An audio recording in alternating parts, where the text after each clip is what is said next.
Halo semua, kita semua tahu bahwa China cenderung keras terhadap semua gerakan keagamaan, termasuk Islam dan Kristen. Nah, artikel ini mungkin bisa memberikan teman-teman sebuah jawaban kenapa China bersikap keras seperti itu. Oke, kita langsung baca aja ya. Pemberontakan Taiping.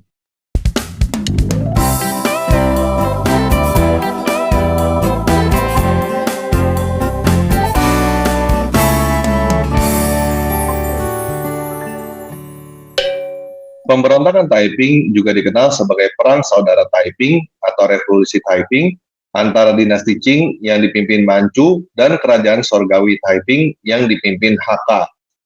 Konflik tersebut berlangsung selama 14 tahun, dari pecahnya pada tahun 1850 hingga jatuhnya Nanjing yang dikuasai Taiping, yang mereka namai Tianjin, ibu kota surgawi, pada tahun 1864. Namun pasukan pemberontak terakhir tidak dikalahkan hingga Agustus 1871. Perkiraan jumlah korban tewas konflik tersebut berkisar antara 20 dan 30 juta orang yang mewakili 5-10% dari populasi Tiongkok saat itu. Sementara Qing akhirnya mengalahkan pemberontak tersebut, kemenangan itu datang dengan biaya besar bagi kelangsungan ekonomi dan politik negara tersebut.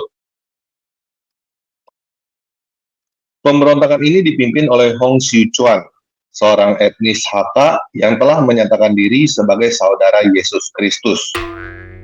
Hong berusaha untuk mengubah agama orang-orang Han menjadi versi sinkretisnya dari kekristenan, serta menggulingkan politik dinasti Qing dan transformasi umum dari mekanisme negara. Selain itu, daripada menggantikan kelas penguasa Tiongkok, pemberontakan Taiping berusaha untuk sepenuhnya menjungkir balikan tatanan sosial negara itu. Kerajaan Surgawi Taiping yang terletak di Nanjing berhasil menguasai sebagian besar wilayah Tiongkok Selatan. Pada puncaknya, Kerajaan Surgawi memerintah atas populasi hampir 30 juta orang.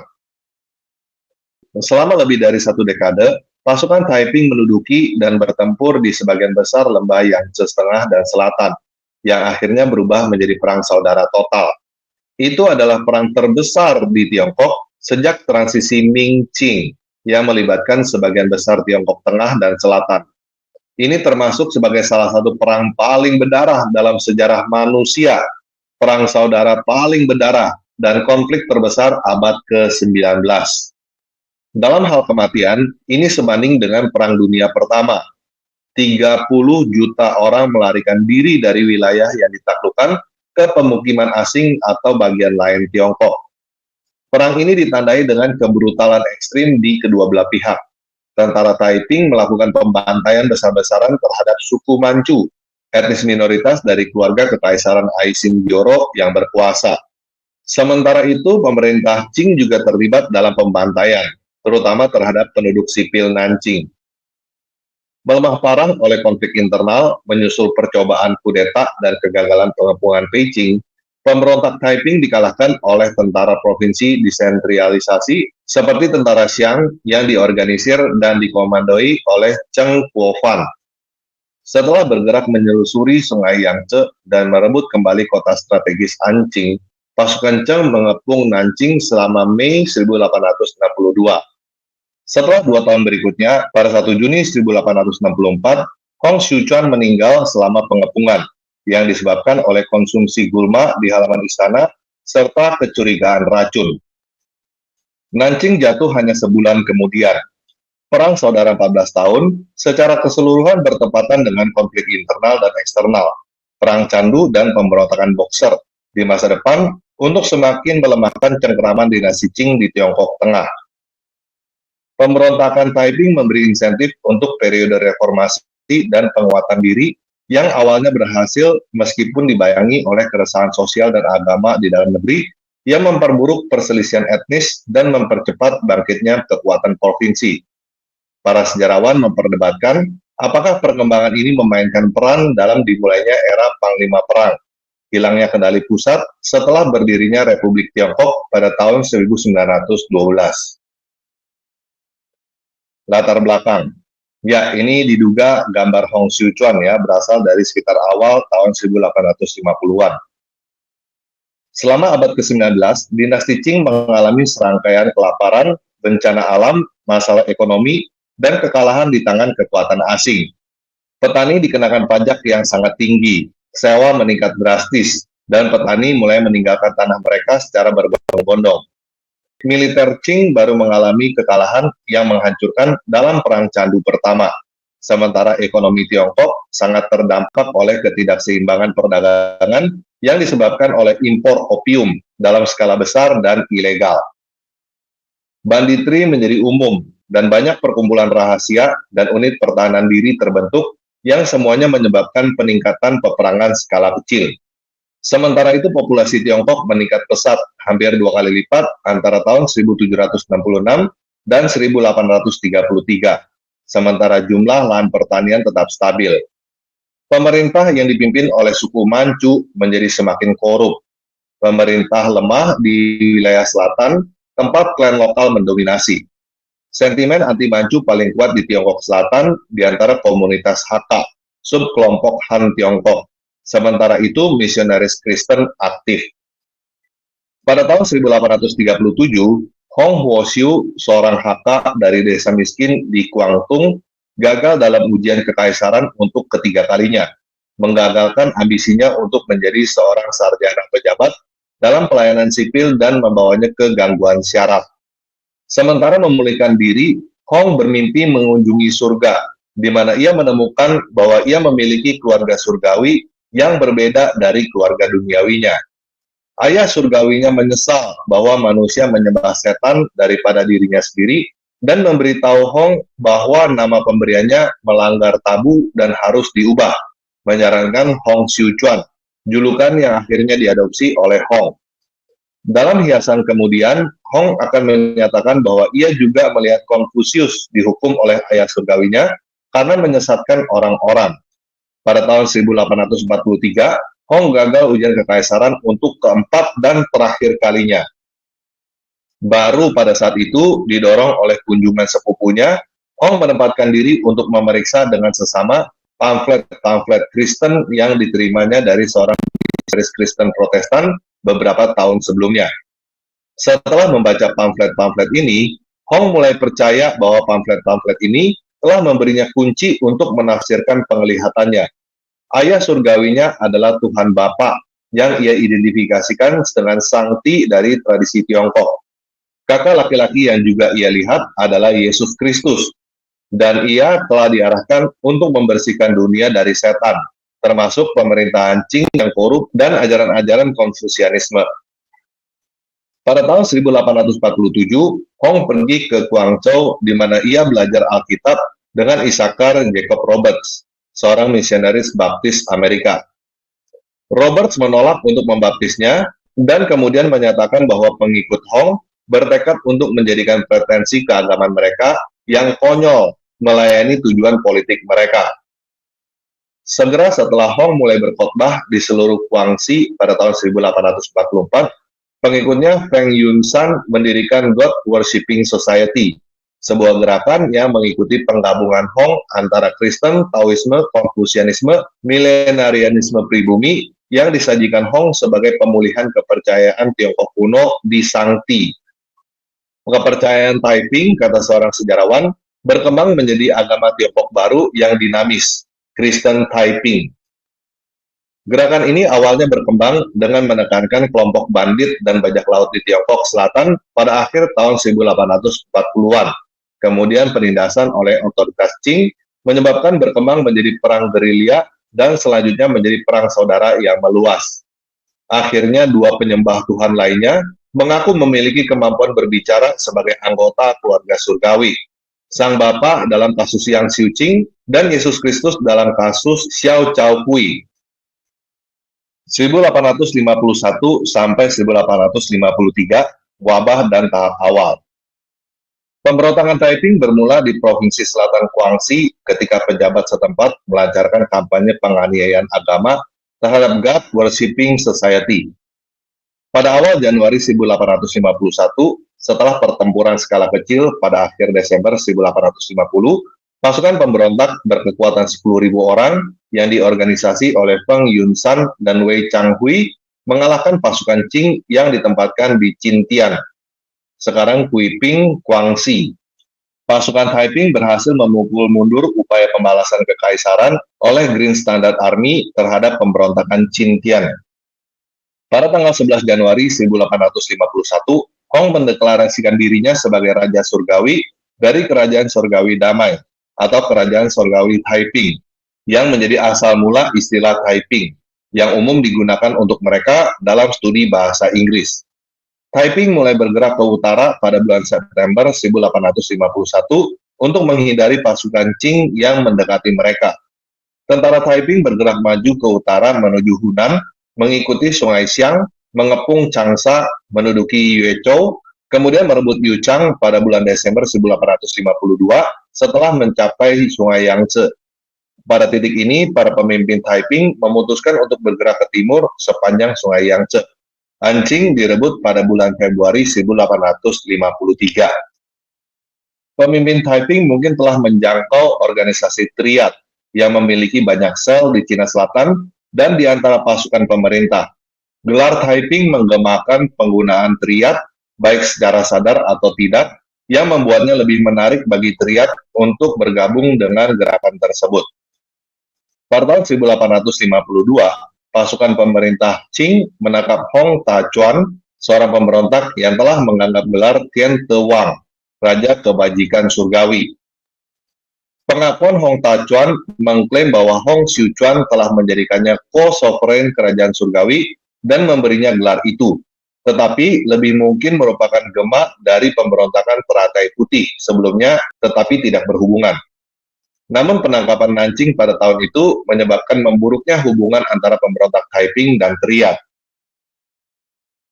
1851 sampai 1860, pengendalian Nanjing dan ekspedisi. Ya, ini stempel kerajaan surgawi Taiping. Pada tanggal 19 Maret 1853, Taiping merebut kota Nanjing dan Hong mengganti namanya menjadi Tianqing, atau ibu kota surgawi kerajaannya. Karena Taiping menganggap orang Manchu sebagai setan, mereka pertama-tama membunuh semua pria Manchu, kemudian memaksa wanita Manchu keluar kota dan membakar mereka sampai mati. Tidak lama kemudian, Taiping meluncurkan ekspedisi utara dan barat secara bersamaan dalam upaya untuk meredakan tekanan kepada Nanjing dan memperoleh keuntungan teritorial yang signifikan. Edisi pertama gagal total, tetapi edisi kedua mencapai keberhasilan yang terbatas. Pada tahun 1853, Hong Xiuquan menarik diri dari kontrol aktif kebijakan dan administrasi untuk memerintah secara eksklusif melalui proklamasi tertulis. Ia hidup dalam kemewahan dan memiliki banyak wanita di kamar dalamnya, dan sering mengeluarkan larangan agama. Ia berselisih dengan Yang Xiuqing yang menentang kebijakannya yang sering dianggap tidak praktis dan menjadi curiga terhadap ambisi Yang, jaringan mata-matanya yang luas, dan klaim otoritasnya ketika berbicara sebagai Tuhan. Ketegangan ini memuncak dalam insiden Tianqing pada tahun 1856, di mana Yang dan para pengikutnya dibantai oleh Wei Changhui, Qin Rikang, dan pasukan mereka atas perintah Hong Xiuquan. Keberatan Sitakai terhadap pertumpahan darah menyebabkan keluarganya dan pengiringnya dibunuh oleh Wei dan Qin, dan Wei akhirnya berencana untuk memenjarakan Hong. Rencana Wei akhirnya digagalkan dan dia dan Qin dieksekusi oleh Hong. Sitakai diberi kendali atas 5 pasukan Taiping yang dikonsolidasi menjadi satu. Kemudian karena takut akan keselamatannya, ia berangkat dari Taiping menuju ke barat menuju Sichuan. Dengan Hong yang tidak lagi terlihat dan yang tidak lagi terlihat, para pemimpin Taiping yang tersisa mencoba memperluas dukungan rakyat dan menjalin aliansi dengan kekuatan Eropa, tetapi gagal dalam kedua hal tersebut. Orang Eropa memutuskan untuk tetap bersikap netral, meskipun penasehat militer Eropa bertugas bersama tentara Qing. Di dalam negeri China, pemberontakan tersebut menghadapi perlawanan dari kelas pedesaan tradisionalis karena permusuhan terhadap budaya China dan nilai-nilai Konfusianisme. Kelas atas pemilik tanah yang merasa gelisah dengan ideologi Taiping dan kebijakan pemisahan jenis kelamin yang ketat, bahkan untuk pasangan yang sudah menikah, berpihak pada pasukan pemerintah. Di Hunan, tentara Xiang yang tidak teratur di bawah kepemimpinan pribadi Cheng Kuofan menjadi pasukan utama yang memerangi Taiping atas nama Qing. Tentara Xiang Cheng terbukti efektif dalam secara bertahap memukul mundur kemajuan Taiping di wilayah barat perang dan akhirnya merebut kembali sebagian besar provinsi Hubei dan Jiangxi. Pada bulan Desember 1856, pasukan Qing merebut kembali Wuchang untuk terakhir kalinya. Tentara Xiang merebut Qiujiang pada bulan Mei 1858 dan kemudian sisa Jiangxi pada bulan September. Pada tahun 1859, Hong Renkan, sepupu Hong Xiuquan, bergabung dengan pasukan Taiping di Nanjing dan diberi kekuasaan yang cukup besar oleh Hong. Hong Renkan mengembangkan rencana ambisius untuk memperluas batas-batas kerajaan surgawi Taiping. Pada bulan Mei 1860, Taiping mengalahkan pasukan kekaisaran yang telah mengepung Nanjing sejak tahun 1853, menyingkirkan mereka dari wilayah tersebut dan membuka jalan bagi invasi yang berhasil ke Provinsi Jiangsu dan Zhejiang Selatan, wilayah terkaya Kekaisaran Qing. Pemberontakan Taiping berhasil merebut Hangzhou pada tanggal 19 Maret 1860, Changzhou pada tanggal 26 Mei, dan Suzhou pada tanggal 2 Juni di sebelah timur. Sementara pasukan Taiping sibuk di Jiangsu, pasukan Cheng bergerak menyusuri Sungai Yangtze. 1861 sampai 1864, terpuruk dan runtuh. Upaya merebut Shanghai yang dimulai pada bulan Juni 1861 berhasil digagalkan setelah 15 bulan yang didukung oleh perwira Eropa di bawah komando Frederick Townsend Ward. Pasukan ini kemudian dikenal sebagai Tentara Kemenangan Abadi. Pasukan militer Qing yang berpengalaman dan terlatih dengan baik, yang dipimpin oleh Charles George Gordon dan berperan penting dalam mengalahkan pemberontakan Taiping. Pada tahun 1861, sekitar waktu kematian Kaisar Xianfeng dan kenaikan tahta Kaisar Tongzhi, tentara Xiang Cheng Kuofan merebut Anqing dengan bantuan blokade laut yang diberlakukan oleh Angkatan Laut Kerajaan kota tersebut. Menjelang akhir tahun 1861, Taiping melancarkan ekspedisi timur terakhir. Ningpo dengan mudah direbut pada tanggal 9 Desember dan Hangzhou dikepung dan akhirnya direbut pada tanggal 31 Desember. Pasukan Taiping mengepung Shanghai pada bulan Januari 1862, tetapi tidak dapat merebutnya. Tentara yang selalu menang berhasil memukul mundur serangan lain di Shanghai pada tahun 1862 dan membantu pertahanan pelabuhan perjanjian lainnya seperti Ningpo yang direbut kembali pada tanggal 10 Mei. Mereka juga membantu pasukan kekaisaran dalam merebut kembali benteng pertahanan Taiping di sepanjang Sungai Yangtze. Pada tahun 1863, Sitakai menyerah kepada Qing di dekat ibu kota Sichuan, Chengdu, dan dieksekusi dengan cara diiris lambat. Beberapa pengikutnya melarikan diri atau dibebaskan dan melanjutkan perlawanan terhadap Qing. Pasukan Qing direorganisasi di bawah komando Cheng Kuofan, Cheng Chongtang, dan Li Hongchang, dan penaklukan kembali Qing dimulai dengan sungguh-sungguh. Cheng Kuofan awalnya gagal begitu parah, sehingga ia mencoba bunuh diri, tetapi kemudian ia mengadopsi ajaran Jenderal Ming abad ke-16, Qi Jiquang. Ia melewati tentara reguler profesional dan merekrut dari desa-desa setempat, membayar dan melatih mereka dengan baik. Cheng, Chuo, dan Li memimpin tentara yang setia secara pribadi. Pada awal tahun 1864, kendali Qing di sebagian besar wilayah telah dibangun kembali. Pada bulan Mei 1862, tentara Xiang mengepung Nanjing. Upaya untuk mematahkan pengepungan oleh tentara Taiping yang jumlahnya lebih banyak gagal. Hong Xiuquan menyatakan bahwa Tuhan akan membebaskan kota itu. Persediaan makanan kota itu menipis. Hong keracunan makanan karena memakan sayuran liar. Niatnya mungkin bunuh diri. Ia meninggal pada bulan Juni 1864 setelah sakit selama 20 hari. Beberapa hari kemudian, Qing merebut kota itu dalam pertempuran Nanjing ketiga. Pada tanggal 1 Agustus, Cheng Kuofan memerintahkan agar jenazah Hong digali untuk verifikasi dan dinodai sebagai hukuman spiritual. Setelah penggalian, jenazahnya dipotong-potong, dikremasi, dan abunya ditembakkan dari meriam untuk menyebarkannya tanpa bisa diambil kembali. 4 bulan sebelum jatuhnya kerajaan surgawi Taiping, Hong Xiuquan turun tahta demi putra sulungnya Hong Tianqifu yang berusia 15 tahun.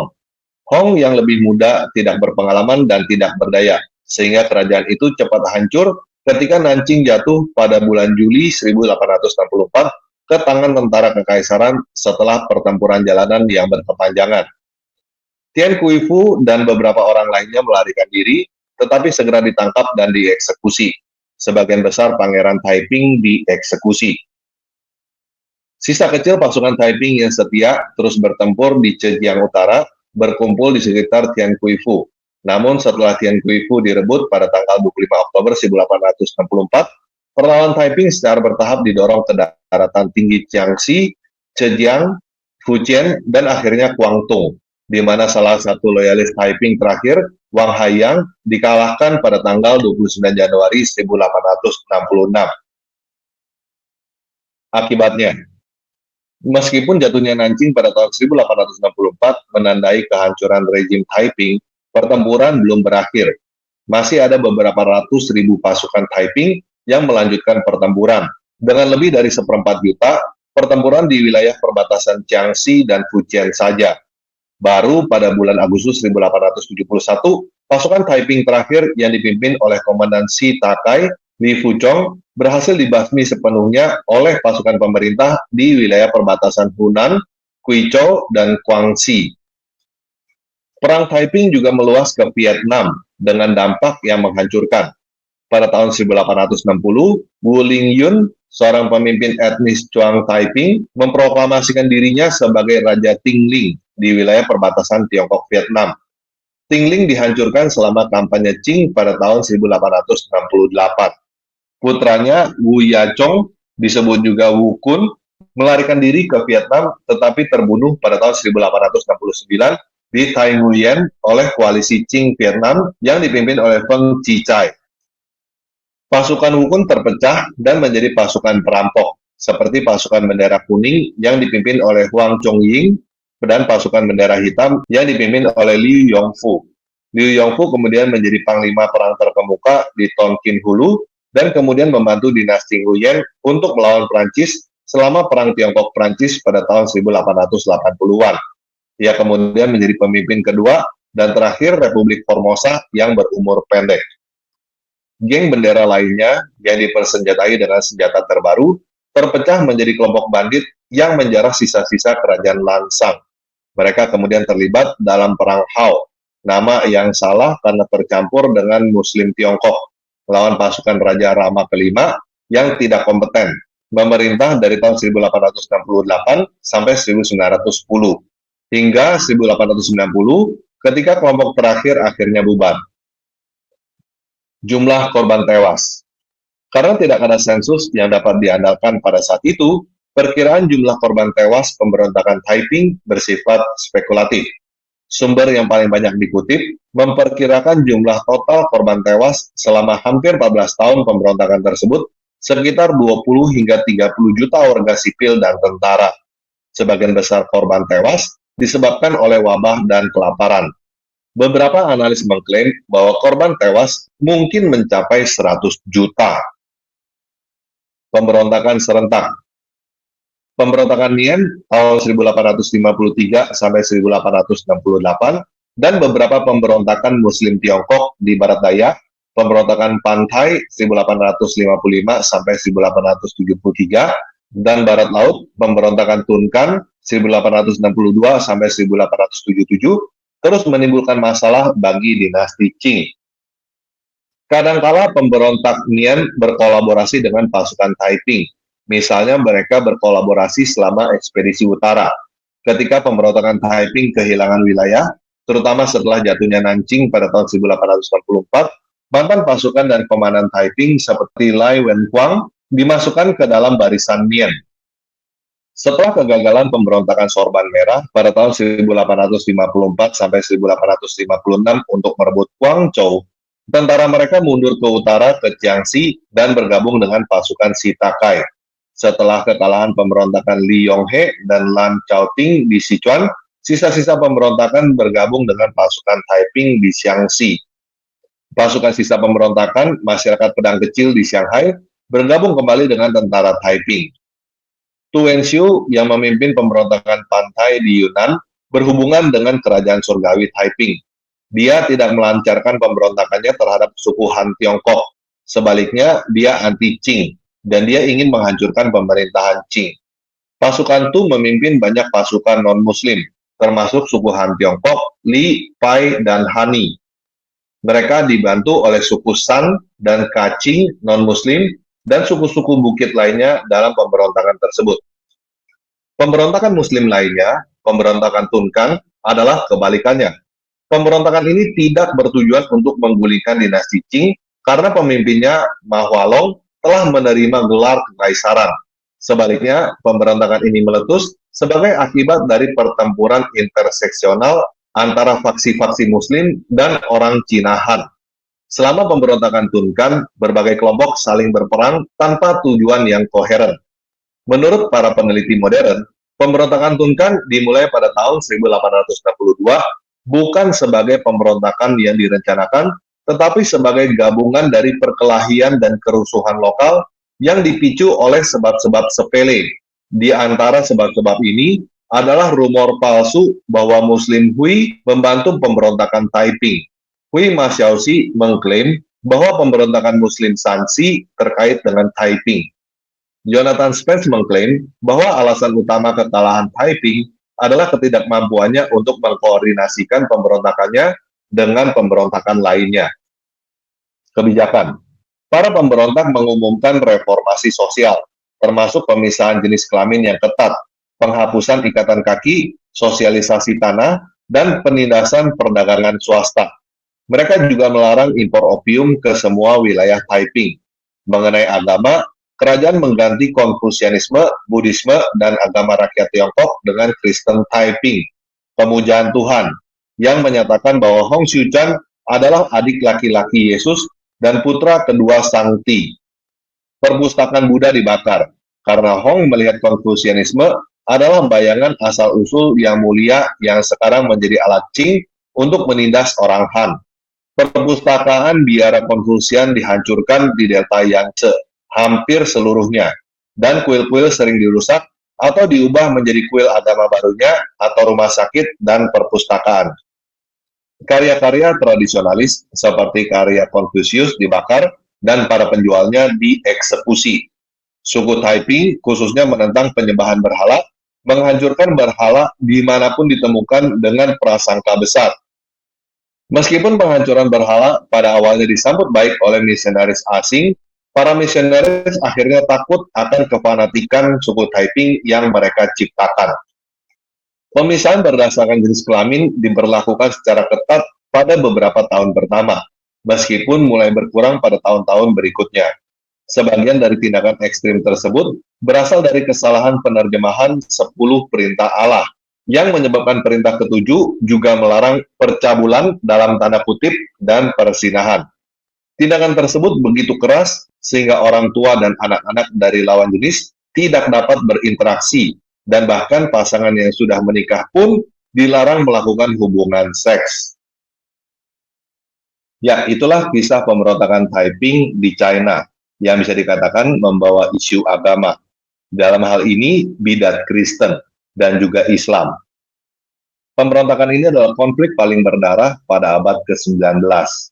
Tentunya orang-orang China tidak ingin pertumpahan darah seperti ini terjadi lagi. Oleh karena itu, mereka sangat berhati-hati terhadap berbagai gerakan keagamaan. Gerakan keagamaan yang dianggap bisa mengganggu stabilitas nasional akan ditindas. Tetapi, teman-teman jangan mengira bahwa tidak ada agama sama sekali di China ya. Di situ tetap ada agama.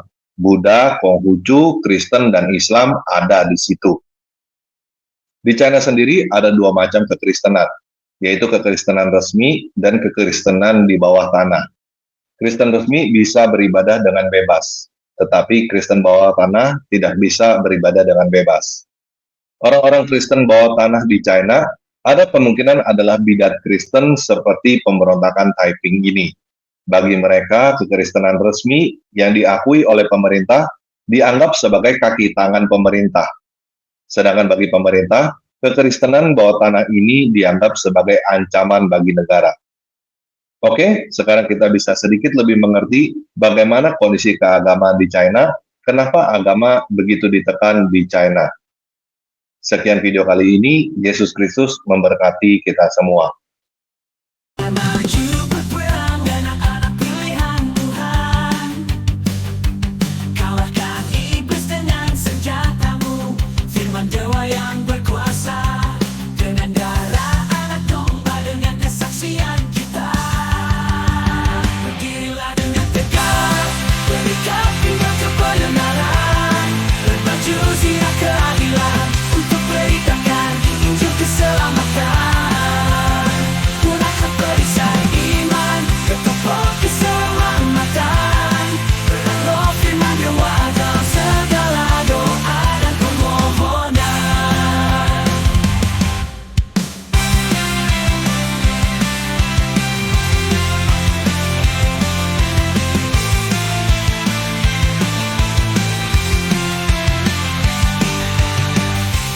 Ladang telah menguning, siap untuk dituai. Menangkan jiwa dengan senjatamu, firman dewa yang berkuasa. Dengan darah anak domba, dengan kesaksian kita. Berdirilah dengan tegak, berikan pinggang kebenaran, berbaju zirah keadilan, untuk beritakan Injil keselamatan. Gunakan perisai iman, ketoprak keselamatan, perang roh firman dewa dalam segala doa dan permohonan.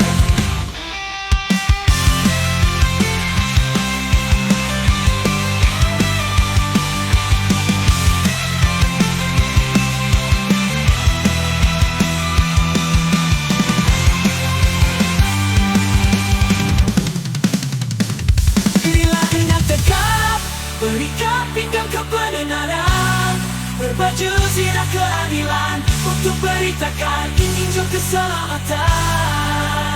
Gunakan perisai iman, ketoprak